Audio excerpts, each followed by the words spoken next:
ejercicio de poner un precio le llamamos pricing. Y lo primero que hay que entender, lo primero que quiero aclarar es qué es el pricing, qué no es y cuál debería ser el enfoque al final y cómo esto no se desconecta de finanzas realmente y cómo no es solo marketing. Es más, justamente en la cuestión del precio es donde se une en los cuestionamientos que tiene que hacerse el producto y el precio junto con las preocupaciones de rentabilidad. Muy rápido les cuento, en Bold Consulting Group tenemos ya 8 años ayudando a compañías a actuar en grande. ¿Qué quiere decir eso? Que ayudarlas a vender más y que esas ¿Cómo ventas sean más coordinarte? rentables y estén ¿Cómo mejor establecer precio? financiadas. Me ayudan con el micrófono, por favor. Eh, y una de esas cosas que ayudamos a hacer entre los temas financieros y de marketing es definir el precio. Pero primero quiero ponerme algo filosófico o conceptual para entender realmente cuál debería ser el objetivo del pricing.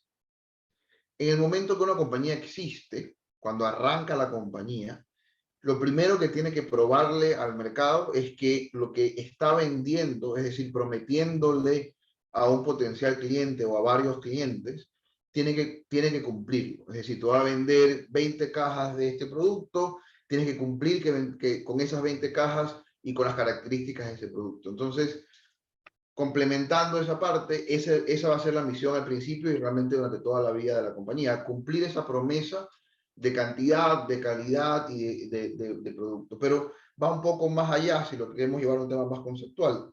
Al mismo tiempo, ese producto, solo desde el punto de vista del cliente, solo lo vas a vender, es decir, el cliente lo va a adquirir si le está agregando valor. Sea un cliente de consumidor final, B2C, o sea un cliente de consumidor corporativo, en un giro B2B, va a haber características que va a hacer que el cliente adquiera y esté dispuesto a pagar más o menos por ese producto. Y eso es agregar valor. Pero agregar valor es tan trillado como casi decir amor. Y hay mil y un definiciones. Para simplificarla y aquí en adelante, cuando hablemos de agregar valor a un cliente final, estamos hablando simple y sencillamente de satisfacer la necesidad que esa persona tiene o ese grupo de personas tiene. Y de ahí viene el siguiente paso. De mejor manera que la competencia o de forma diferente que la competencia o el mejor de los casos realmente es que estemos satisfaciendo una necesidad de un grupo de personas que hasta ese momento no estaba satisfecha. Eso es innovación pura y dura, donde no, este cliente no sabía que existía la tecnología o el mercado, no existía la tecnología en el mercado y nosotros estamos poniendo ahí, nosotros sí podemos comandar el precio.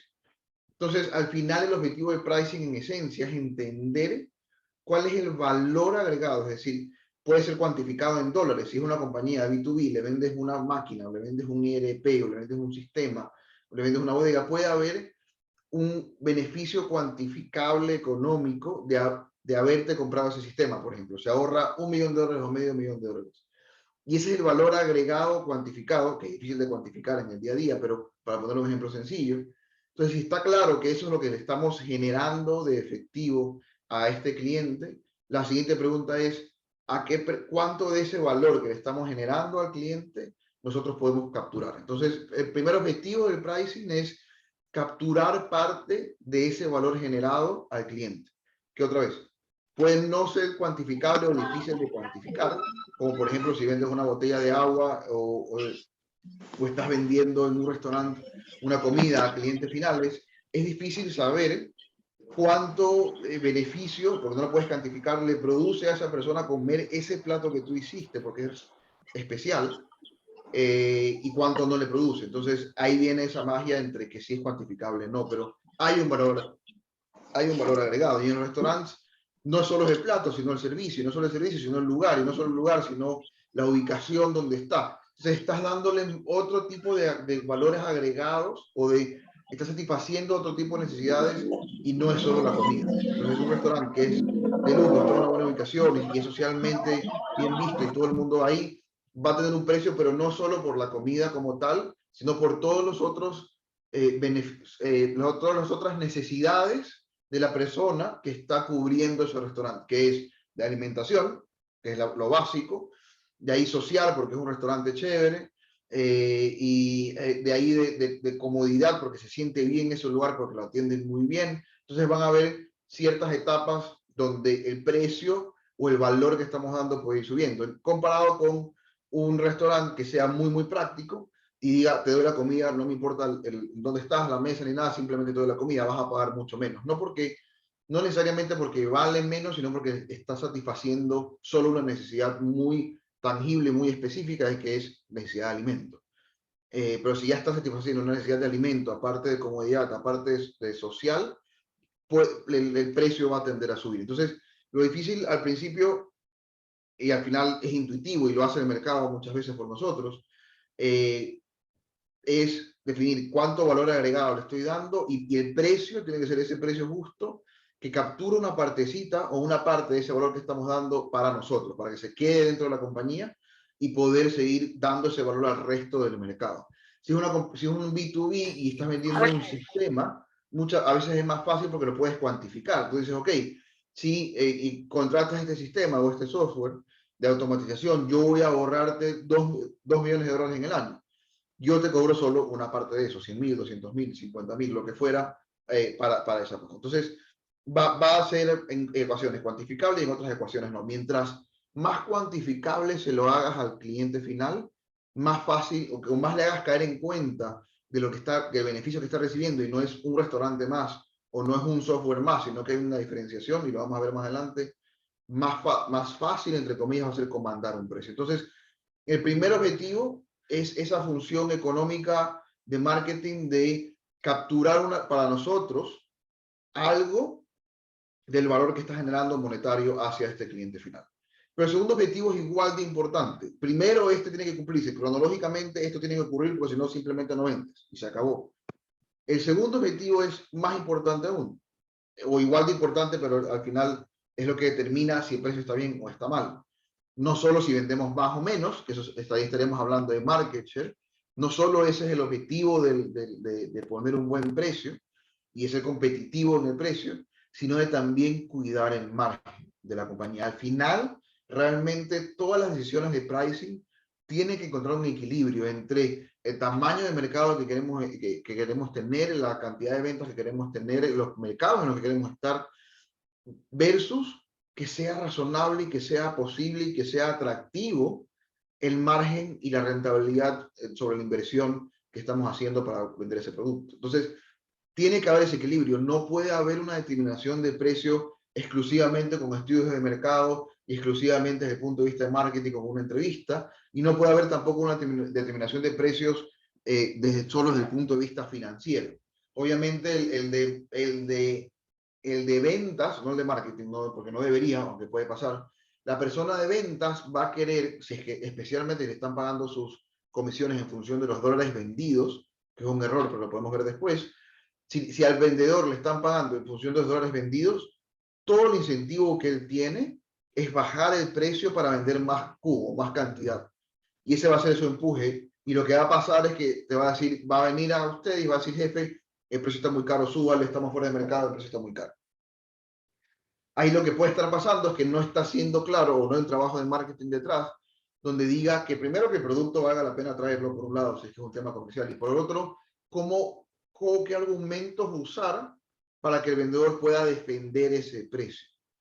Porque por algo estás vendiendo ese producto, y si efectivamente el margen es muy bajo, no tiene sentido. Entonces, tienes una presión del vendedor hacia abajo, porque todo lo que quiere es vender más, y tienes la presión de financiero al final del mes, que te dice, no alcanza, no alcanza, no alcanza, sube el precio, sube el precio, sube el precio. Entonces el financiero va a querer que suba el precio, y el vendedor, por su incentivo, va a querer que baje. El financiero porque te está quedando sin plata, o porque está viendo que no es rentable, y el vendedor porque quiere su comisión y para de contar. Entonces, en la mitad está esta función de entre marketing y finanzas, que deberían comunicarse y llegar a ese punto medio, entre comillas, porque si es un producto que no está funcionando, que por más de que el vendedor tenga los argumentos correctos, y publicidad y marketing a través de publicidad, comunique los atributos correctos que deberían justificar el precio, y el precio no hay porque hay mucha competencia, porque es muy barato, porque es una industria muy vieja, y si no tienes ventajas de costos por volumen, realmente puede haber ser el caso que haga sentido salirse de ese producto y comenzar a importar, o comenzar a producir otro producto, o dar otro servicio. pero tiene que haber esa comunicación. Al final tiene que hacer sentido el mix de productos o el portafolio de productos que tengas en función del margen con la línea o la última línea de EBIT o de utilidad antes de intereses e impuestos de la compañía. Si no, la decisión, no importa qué decisión tome, lo más probable es que esté mal, si es que no se está tomando en cuenta los dos al mismo tiempo. Lo que pasa acá arriba, si vemos esto como un PIG, en el mix de ventas, y lo que termina, cómo impacta esto acá abajo en la utilidad al final, con todo, con todos los costos y gastos. Entonces, sí puede pasar, ¿y por qué menciono el mix o el portafolio de productos? Sí puede pasar que hay un producto que sabemos que tiene un margen muy bajo, de 15, 10, 12%, pero que es necesario para poder colocar en esos clientes otros productos de mayor margen, de 30, 40%. Aquí estamos hablando de margen de contribución, es decir, producto contra producto, costo de producción contra de compra contra el precio final. Y ese mix de ventas, entonces, o ese portafolio de productos, es el que tiene que ser rentable y mantener este equilibrio. Entonces, eso tiene que estar claro y vamos a hablar un poco de de cómo podemos comandar el precio de manera general y luego una parte práctica al final de cómo se ve esta dinámica entre mix de ventas y la utilidad. Entonces, como les decía, el objetivo de pricing tiene que ser al final mejorar la rentabilidad, no solo las ventas. ¿Ok? Si hay dudas hasta ahí, las pueden escribir y yo encantado las voy leyendo. Si se me pasan, las contesto al final. Entonces, ahora vamos a hablar de qué es valor o qué es crear valor y qué es ser estratégico, que son las dos formas en que podemos, desde el punto de vista de gestión de negocio o marketing, de que podemos cobrar más o comandar o nosotros controlar de alguna forma el precio. Entonces, primero, ¿qué es crear valor? Y como les decía, es acercarse lo más posible a que el producto que están eligiendo comprar para vender, si es el caso, o produciendo, o el servicio que están dando, cumpla con estas 4 características en la mayor medida posible. Obviamente es difícil que cumpla con todas. Cumpla con estas 4 características para el consumidor final y para la cadena de distribución. Que tiene otros incentivos que son más financieros que el producto, pero lo vamos a ver en un segundo. Igual tiene unos incentivos específicos. Entonces, ¿qué es concentrarse en lo que vale? Tiene que ser primero importante el producto que estás vendiendo. Es decir, que si el cliente que te está comprando no siente la consecuencia de no comprar tu producto, es un punto que no es importante en la vida del cliente. Eso también pasa cuando vendes a un mercado que no es el tuyo. Si comienzas a vender un servicio, no sé, un seguro médico o un seguro de vida para alguien que tiene muchos ahorros y no necesita un seguro de vida, sino que ya tiene sus ahorros, por más que el seguro de vida sea bueno en general para cierto segmento, para ese segmento ya no es importante. Eso también puede pasar en ese caso. Entonces, para él tiene que tener consecuencias graves. Ese también es el problema con el seguro. Por eso cuando vende seguro un poco se vende la premonición de los problemas que podrían haber si no tienes el seguro, porque no es, tratas de crear esa importancia del producto en ese momento. Y el siguiente punto, idealmente, es que al mismo tiempo que tiene consecuencias graves, no consumir el producto que tú estás vendiendo para tu cliente, es tangible el hecho de no haberlo comprado e inmediato. Así que en el cortísimo plazo, idealmente mañana, en el corto plazo, si es que no te compró, tiene un problema. Entonces, se dan cuenta, estamos hablando aquí del producto como tal. Puede estar preguntándose qué pasa si el producto no tiene eso. Hay que comunicarlo o crear esa conciencia de que puede existir esos factores, ¿no? Pero idealmente tienes un producto que es importante en la vida de tu cliente y tienes que ir al cliente adecuado para vendérselo. Tienes un producto que aparte es tangible, que si hoy lo compra tu cliente esta información o este producto, tiene una consecuencia inmediata. Y al mismo tiempo, idealmente otra vez, también está en un mercado que no existe, que está insatisfecho. ¿A qué me refiero? Puede ser que el cliente tenga varias formas de satisfacer esa necesidad de comer, como estábamos diciendo, de alimentarse. Pero idealmente estás en un mercado donde no existe esa cantidad de oferta, sino que estás en un mercado donde hay pocas probabilidades, no solo de oferta de tu competencia directa, sino de otras alternativas de que el cliente pueda satisfacer esa necesidad. Idealmente, no va a pasar, es difícil que las tres cosas, perdón, de arriba a la derecha y de abajo, se encuentren en el mismo producto o servicio. Lo que sí no puede pasar es no dejar de hacerle ver al cliente que tu producto es eso, ¿no? Si no puedes hacer eso, es porque le estás vendiendo al cliente equivocado, muy probablemente. Entonces, un mercado satisfecho también puede ser un mercado o una necesidad que aún no está satisfecha. El ejemplo típico de eso es, había una industria de celulares antes del iPhone que existía y era competitiva y todo el mundo competía por ser el mejor, pero vino el iPhone con el teclado táctil y comenzó a satisfacer una necesidad que nadie sabía que tenía. Entonces, eso es lo ideal y ahí ya estás hablando también de innovación, ¿no? Porque puede ser un mercado que no existe, pero si ya estás hablando de eso es probablemente innovación pura y dura. Puede ser dentro de una industria que también puedes innovar. Y al final, obviamente, lo ideal es que tengamos, que sea lucrativo, ¿no? Y hay dos formas de hacer plata, realmente, si lo queremos resumir y exageradamente simplificar. Una es por diferenciación, que es la que vamos a abogar ahorita porque estamos hablando de precios, y la otra es vía volumen. ¿Okay? Entonces voy a explicar primero la vía volumen, que es tal vez a la que estamos más acostumbrados. Si tienes un producto que no cumple tanto con estos temas o que no está solucionando un problema más allá de algo físico básico, una necesidad básica, sino que está satisfaciendo una necesidad básica y no una necesidad social ni emocional de potencial cliente, es probable que estés con un precio relativamente bajo, no bajo, relativamente bajo. Y ahí lo que tienes que encontrar es un mercado de cantidad de personas lo suficientemente grande, masivo, para que aún así ganes 10, 12% o 20 centavos por producto por cada vez que lo vendes. Es tan grande el mercado que te lleva a otras eficiencias y puedes vender. Esa es una forma de hacer plata si tu producto por alguna razón no es diferenciado. El extremo de eso es si vendes banano, o si vendes cacao, si vendes un commodity.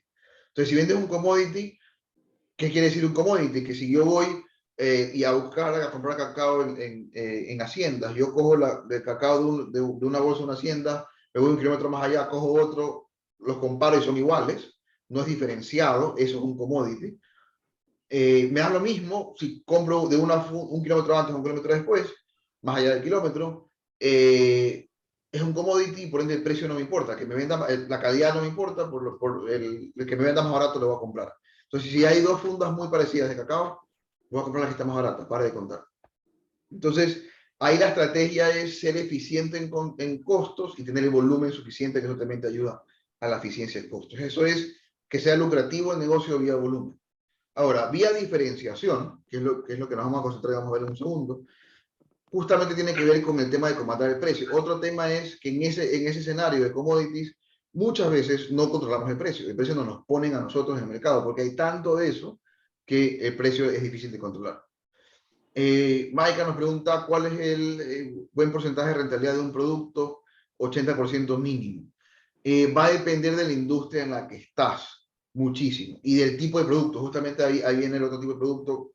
Cierro esa explicación de cómo hacer plata vía diferenciación y contesto la pregunta con más información. En el tema de diferenciación, sí, esa es la estrategia que estás llevando. Lo que estás buscando, en cambio, es tener un alto margen por cada producto que vendes, para tener una referencia, un margen relativamente bajo para estos productos commodity, puede ser 10%, 12%, 15%, precio final contra el costo del producto puesto listo para vender. Eso es vía volumen, ahí tienes que vender bastante. Y si es diferenciado, sí podemos ver, y si es un producto, podemos ver márgenes hasta 40, 30, 40%, 50%.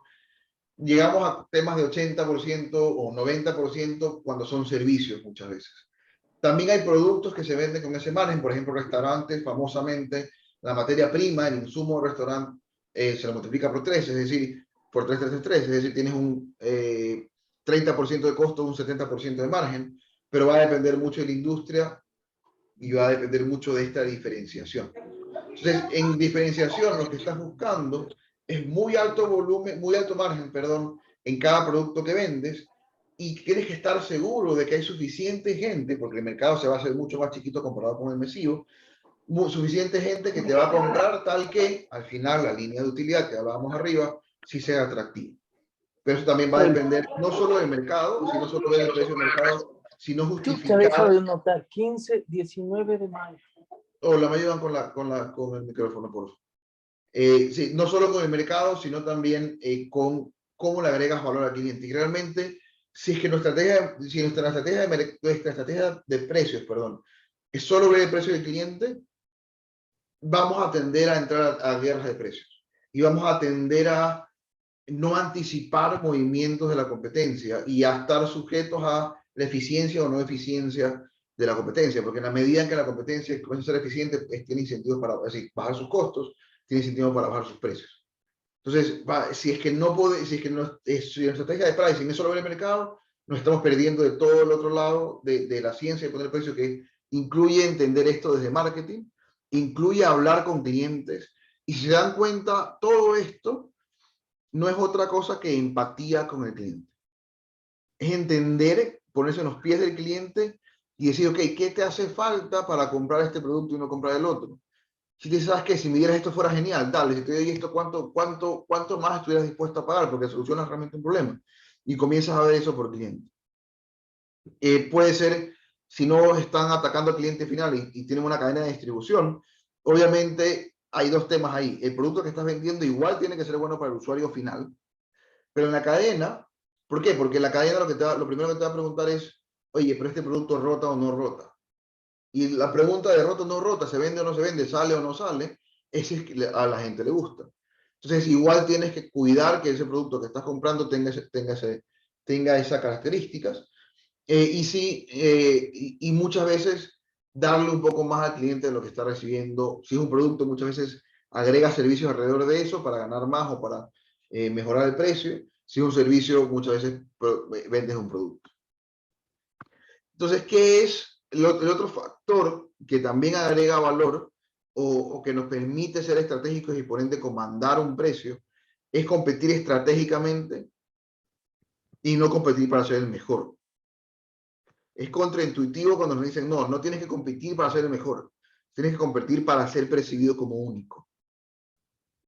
Tú no pagas mucho más porque tienes un zapato al lado del otro, muy parecidos, pero este es el mejor en un 5%, en un 10%. Digamos que sabes exactamente cuánto tiempo te dura el zapato y el zapato te dura un año y el de acá te dura 5 años y el de acá te dura 5 años y medio.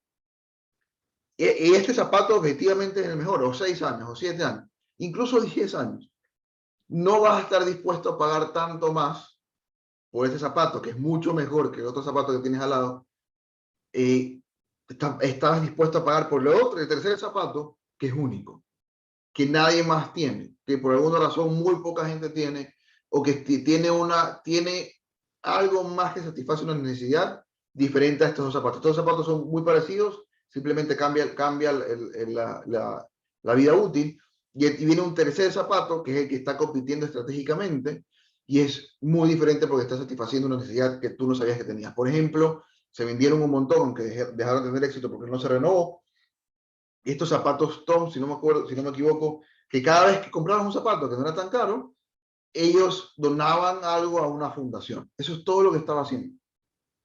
Entonces ahí lo que estaban haciendo es, porque el zapato seguía siendo igual de bueno o malo que el otro, pero era diferente. Y en ese momento podía comandar un precio y comandar volumen. Ahí sí hubo un tema después de declive de ese asunto, puede ser cuestionable, pero ese es el tipo de estrategia que deberíamos comenzar a pensar y seguir refinando para que no se queden en una moda, sino que sigan generando valor al cliente y al mercado. Porque la idea de ser estratégico otra vez no es ser el mejor, es de alguna forma, por algún tipo de servicio complementario o diferente, ser percibidos como únicos. Entonces la comunicación que estás haciendo también de tu producto debería ser claro en el momento de por qué eres el único, no solo el mejor, sino por qué eres diferente y satisface. ¿Y qué significa ser diferente? Que satisfaces las necesidades del cliente de mucha mejor manera, de manera sostenible, a lo que lo está haciendo hoy día a menor costo o otras necesidades que hoy no están cubiertas por la competencia. Pero para hacer eso, incluso las actividades operativas de la compañía interna tienen que ser diferentes. Otro famosísimo ejemplo son los vuelos baratos, los vuelos ejecutivos, o IKEA la compañía de muebles versus una compañía de muebles normal y corriente. Aquí hace todo diferente. Te manda el mueble para armar en vez de darte el mueble completo. Solo porque eso hace diferente, ya es estratégico, ya hay una diferenciación de precios, diferenciación también de costos y actividades que hace diferente, de ahorros que hace, y está siendo estratégico y cubriendo al final el margen. ¿Ok? Entonces, eso con la parte conceptual. De aquí sí vamos a pasar a la parte de números. Es decir, si hay dudas hasta ahí, me comentan, por favor. Si no, avanzo.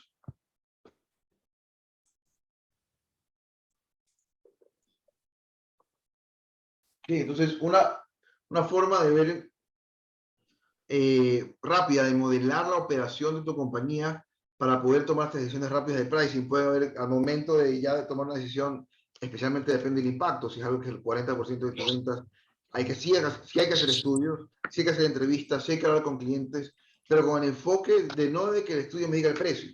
El estudio de mercado te va a decir cuál es el precio de la oferta. Eso es un input para tomar la decisión. Hablar con el cliente uno a uno te va a dar más de qué están valorando en esa competencia a ese precio y más de lo que esa competencia no le está dando que tú podrías darle y con eso justificar un precio mayor. Entonces tiene que haber un complemento de información en la parte de gestión de la compañía y marketing que alimente esto, pero al final la modelación desde el punto de vista financiero tiene que verse algo como lo que vamos a ver ahorita. Y una forma rápida de hacerlo es con este modelo de costo, volumen, beneficio o cost, volume, profit, que incluye en el análisis del PIG, voy a cambiar de presentación, que incluye dos variables o dos cambios específicos. Entonces, en una contabilidad regular o normal, tuviéramos, y esto lo voy a hacer un pasado rápido, tuviéramos las ventas, todos los costos variables y fijos, ya voy a explicar qué es cada uno de esos, pero todos los costos, es decir, digamos que fueran camisas, la tela, la materia prima, ¿no? Tela, los insumos, los botones y los hilos, también la mano de obra fija de las personas que están elaborando la prenda, y la depreciación de esa maquinaria. Todo esto estaría incluido en los costos y llegamos a la utilidad bruta. Y a eso le quitamos los gastos administrativos, es decir, todo lo que tenga que ver con planificación y organización de esa producción y de esa venta, y los gastos de venta como tal y de publicidad.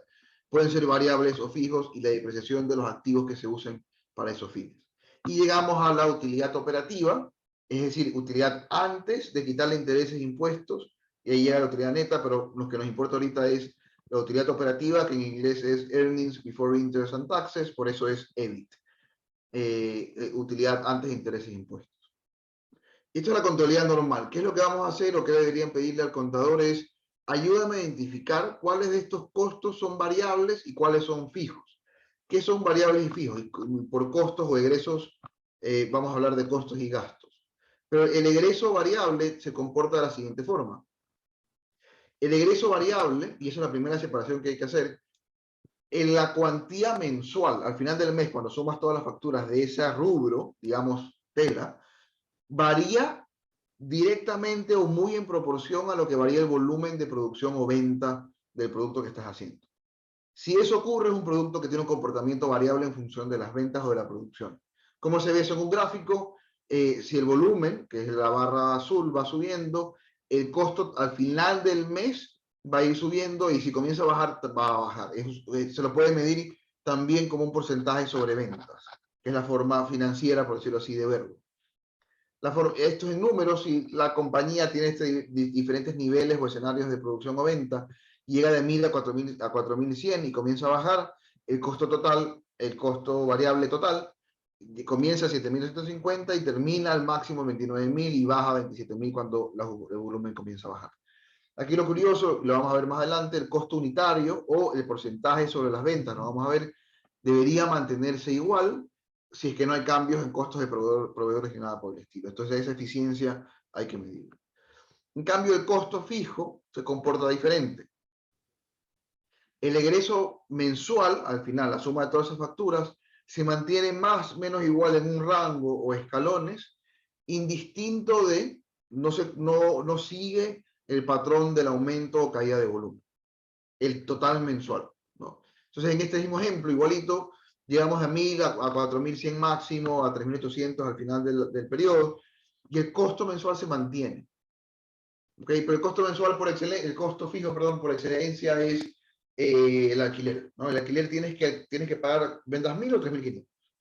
Pero muchas veces con los costos fijos, cuando llegas a 3.600 o 3.501, estás obligado a alquilar una parte más del local o de la bodega. Entonces, digamos que tienes que, para pasar de 3.500 a 4.500, tienes que alquilar y pagar $1.250. Y ahí viene el riesgo inherente de los costos fijos. ¿Qué pasa si al mes siguiente las ventas bajan? Igual tienes que pagar ese escalón porque es difícil salirse, o es más difícil salirse de un costo fijo que de un costo variable. El costo variable otra vez varía en función del volumen. Entonces, ese es el comportamiento escalonado de los fijos y tendencial de los variables. Y lo que hacemos con esa información es que separamos o reorganizamos el PIG y lo separamos y primero que todo incluimos las cantidades vendidas. No podemos solo pensar en dólares o proyectar dólares, debemos proyectar en precio P por Q cantidad, en P por Q. Entonces siempre hay que tener claro cuál es el precio promedio que estamos vendiendo, el costo unitario promedio que estamos vendiendo y la cantidad que estamos vendiendo para poder proyectar bien las ventas y los efectos completos de esas ventas. Y luego de que tenemos ese valor en ventas, agrupamos los egresos variables, tanto costos como gastos, y se crea un nuevo subtotal que se llama utilidad variable o contribución total. Desaparece esta de utilidad bruta, pero se puede recalcular, no es que desaparece por completo, pero sí en este análisis, contabilidad va a seguir siendo, no estoy recomendando que cambie su contabilidad, eso es sagrado, deben hacerle caso al contador, sino que haga un análisis aparte. Y esta margen de contribución, ¿por qué se le llama o contribución total? Es porque contribuye a cubrir los egresos fijos necesarios, costos, gastos fijos y la depreciación que tienes. Y llegas a esta utilidad, igual tienes que llegar a la misma utilidad operativa, eso no va a cambiar. Entonces, con ese preámbulo, lo que hay que hacer para justamente definir correctamente este ejercicio de pricing o de precio, o de poner precio, disculpen, déjenme regresar los factores, es primero crear, les voy a mostrar, es primero crear una secuencia clara de su portafolio de productos. Producto 1, 2, 3. Si hay un solo producto es más fácil. Si hay cientos de SKUs o miles de SKUs, lo que se puede hacer es agrupar por familias. Hay un tema estadístico de cómo agruparlos de manera correcta, pero ahí ya se complica un poco más el análisis. Pero en esencia, el objetivo de eso es llegar a números limpios como estos de acá. Digamos que estos fueran productos o familias y que en promedio se vende a 5, o que se vende ese producto a $5, hasta 15, hasta 25. Los costos variables y gastos variables, vamos a ver abajo, los costos variables asociados a ese producto son los que están acá. Entonces, por el producto 1 me quedan $2.50, por el producto 2 y 3 me quedan $7. Es lo mismo decir 2.50 sobre 5 o 50% de la venta, lo mismo decir 7 sobre 15 o 46% o 7 sobre 25 que es 28%. Y viene una observación sencilla, cada vez que producimos es menos eficiente cada dólar que vendemos. Me deja los mismos $7, pero como porcentaje de ventas me está dejando 28% en vez de dejarme 46%. Eso es algo que después va a afectar. El otro que tienes que entender y que tienes que poder proyectar o coger información histórica es el mix de cantidades vendidas. La mayor parte de las ventas se dan por los productos más baratos, en este caso, seguido del segundo y al último por el producto más caro. El 20% apenas de las ventas. Entonces, con este mix de ventas, ponderamos la información que tenemos, sacamos un promedio ponderado, y este número 12 que está acá no es la suma, obviamente, de esto, porque esto suma 45, sino es el promedio ponderado de las ventas, 50 de cada 100 se venden de 5, más 30 de cada 100 se vende de 15, más 20 de cada 100 se vende de 25, sumas eso, lo divides para 100 y te va a dar 12. Lo mismo que con el costo. Entonces, acá lo que queremos es llegar a la conclusión que en promedio, si se mantiene ese mix de ventas, de cada unidad que estoy vendiendo, que vendo 5.000 al mes, la vendo en promedio a $12 y me cuesta en promedio $7.25 o me deja $4.75, que es el número los números que están acá. Entonces, esa dinámica de tu portafolio es la que deberías tener clara al momento de comenzar a hacer el análisis. Entonces, primero lo que aconsejaría es hacer esto con el histórico, ¿no? Ves la información histórica cómo has vendido y lo plasmas y dices, ok, en promedio he vendido esto de acá a este precio y me cuesta tanto, y armas este cuadro tú. Luego de eso se puede modelar y comenzar a hacer este ejercicio que vamos a hacer. Entonces, ¿qué están viendo aquí? Es un PIG reordenado en el CDP, es decir, un estado de resultados reordenado y separado. Costos variables aquí arriba, llegas a la contribución total y costos fijos acá abajo. Esta misma información se puede reinterpretar como el PIG normal y corriente, donde tienes utilidad bruta, es la misma información, llega a los mismos 6.250. 6.250 acá. Tienes en esta columna dólares por mes, esta misma información pero como porcentaje sobre ventas y esta misma información pero como dólares por unidades. En este caso, esta compañía vende 60.000, le cuesta, digamos que fuera tela, los insumos, botones e hilo, $36.000 cada vez que vende la camisa, es decir, le cuesta $7.25 todos los insumos variables o los costos variables. Aquí debería estar incluido, por ejemplo, bonos y sobretiempos si es que hubiese. Acá estamos en cero en costos y gastos, en gastos variables, perdón, pero aquí debería estar incluido, por ejemplo, las comisiones de los vendedores, en gastos variables, porque obviamente eso varía en función de las ventas. Y llegamos a que quedan $23.750 para cubrir el resto de ingresos fijos. En costos fijos debería estar la mano de obra, el alquiler del taller, si es el caso, principalmente lo que tenga que ver con la producción o la transformación de la materia prima en el producto final. Y en el gasto fijo van a estar los sueldos de gerentes, alquileres, publicidad, ventas, vendedores, en la parte fija de los vendedores. Y al final tenemos la recuperación o la depreciación de los activos que estás usando para hacer esa producción. Entonces, ¿en qué queda esto? Queda que cada unidad que vendes te deja $4.75. Eso lo tenemos que tenerlo clarísimo en promedio ponderado según lo que vimos arriba. Y de cada dólar que vendes te queda 39.6 centavos. Esa es la forma financiera de verlo. Y en total, si es que vendiste 5.000 unidades en esas condiciones, vas a tener $23.000 al final para cubrir los gastos fijos. Como tienes 17.000, te quedan 6.000. Ahora, ¿qué pasa entonces? Y ahí este tipo de modelos puede contestar las siguientes preguntas. ¿Qué pasa o qué es mejor? ¿Cómo afecta un cambio de precios los resultados de la empresa? Eso es lo que mencionaba al principio. Tenemos que estar pensando todo el tiempo qué pasa si subo o bajo el precio.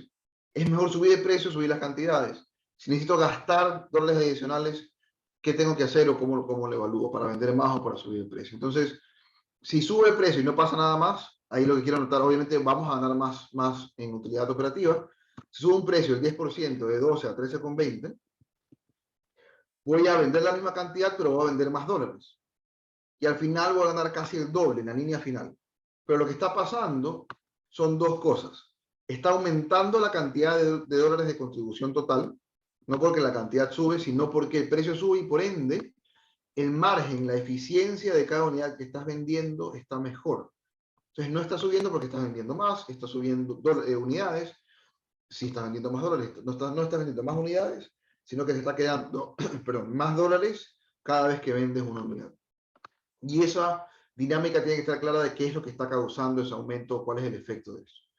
En cambio, si subes las cantidades y todo el resto se mantiene igual, un 10%, en vez de ganar $6.000 más, que es lo que estabas ganando, ganas apenas $2.000 más, porque estás vendiendo 500 unidades más, pero a la misma eficiencia, a 39.6% o $4.75 por cada unidad que vendes. Entonces sí, aumenta el margen de contribución, o la contribución total, y aumenta la utilidad operativa. Pero en este caso, en esta configuración de costos y gastos y volumen de esta compañía, es mejor subir el precio del 10% que subir las cantidades en 10%.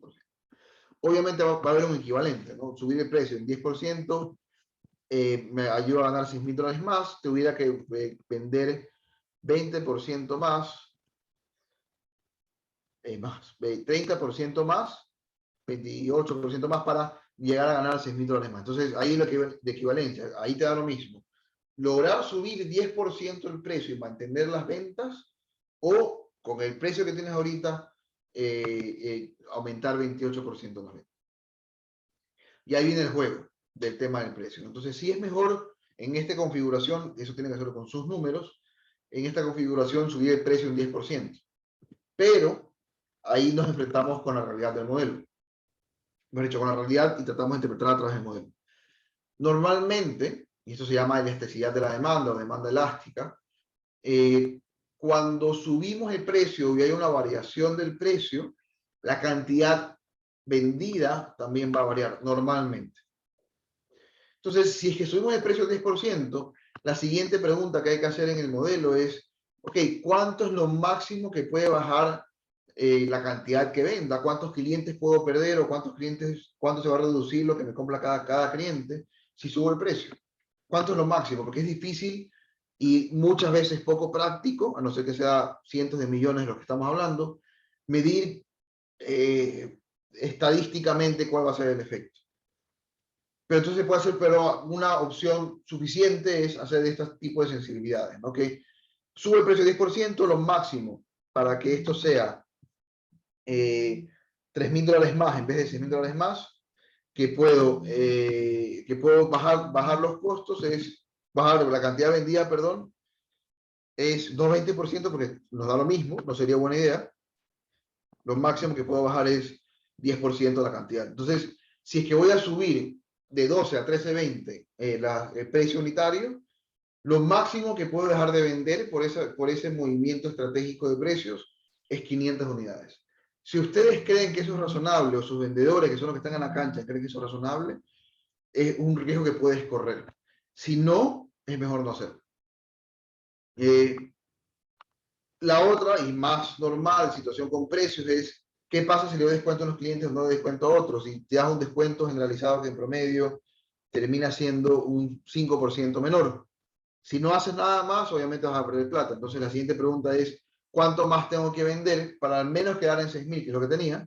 Vamos a suponer que es 10. Y no es suficiente. Entonces tienes que vender ¿cuánto? 20. Si con $20,000 funciona, podrías llegar a ese valor. Pero no sería suficiente, deberías vender 30% más, 6.500 unidades, para llegar a que se justifique este cambio de precios.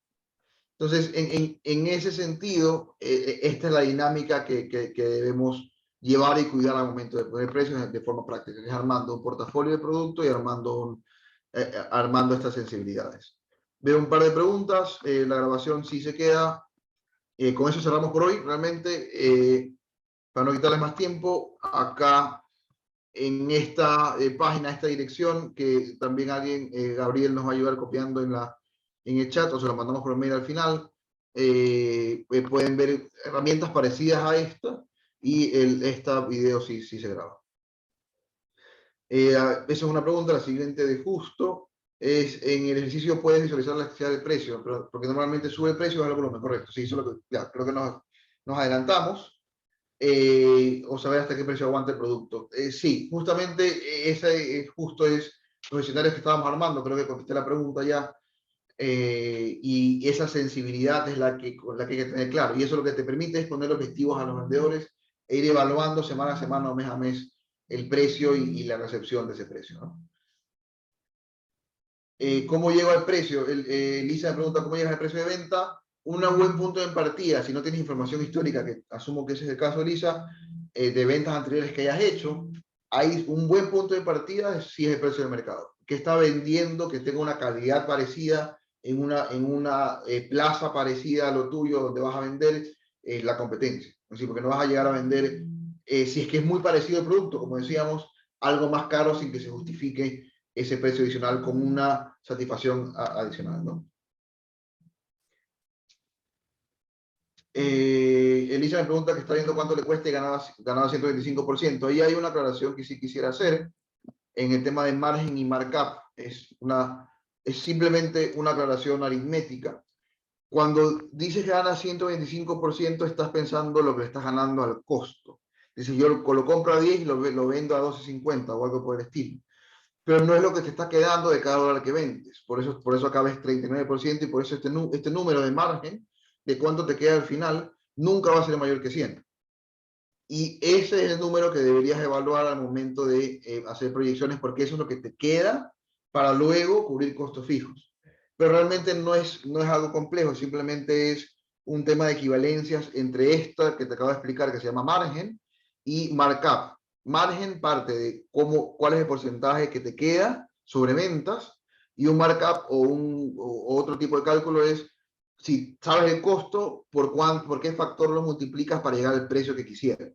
Entonces, no estás, en el caso de 125%, si estás multiplicando 10 por 1.25, lo estás vendiendo, algo que te cuesta 10, lo vendes a 11.25, te está quedando $1.25, y lo estás vendiendo a 11.25. Te está quedando un 11%. Lo que estás ganando en este número, en tu caso, se convertiría aquí en 11 en vez de 39%. Déjame ver si tengo, aquí debería... Ok. Lo que estoy explicando es lo siguiente. Hay una equivalencia entre ese factor multiplicador del costo y la relación de margen de lo que te queda. Por ejemplo, en una compañía comercial normal está entre 30 a 40%. Si sabes que te cuesta 7 lo que estás comprando, lo multiplicas por 1.67, te va a arrojar un precio de $12, que cuando restas 12, el precio que vendiste, de 7 lo que te costó, te quedan 5. Y si divides 5 para 12, llegamos a ese 40% de margen de contribución, y de eso es lo que he estado hablando en la charla, y eso es lo que habría que ver para tomar este tipo de decisiones. Los gastos financieros tienen que ir por fuera de este análisis en particular que hicimos hoy día. Obviamente son importantes en el día a día y en la realidad de la compañía, pero sí no entraría en este análisis. Pero los gastos financieros, para ubicarlos, deben estar después de la utilidad operativa. Tienes la utilidad operativa, que es lo que puedes juzgar de si el negocio es bueno o malo, y luego le quitas los gastos financieros. En este ejemplo aún no hay gastos financieros, por ejemplo. Y ahí le quitas los gastos financieros, y como también son deducibles, sobre eso calculas impuestos y distribución para empleados. ¿Ok? Entonces, con eso estamos por hoy. Muchísimas gracias por su tiempo. Muchísimas gracias a la Cámara. Creo que se está armando una buena dinámica, y queremos presentarles más de estos, así que estén atentos a más temáticas sobre este tema. Así es, muchísimas gracias a todos por haberse conectado el día de hoy. Y bueno, damos por concluido el webinar. Muchas gracias, Antonio, por tu tiempo, y ustedes participantes también por haberse conectado. Gracias. Hasta luego. Hasta luego.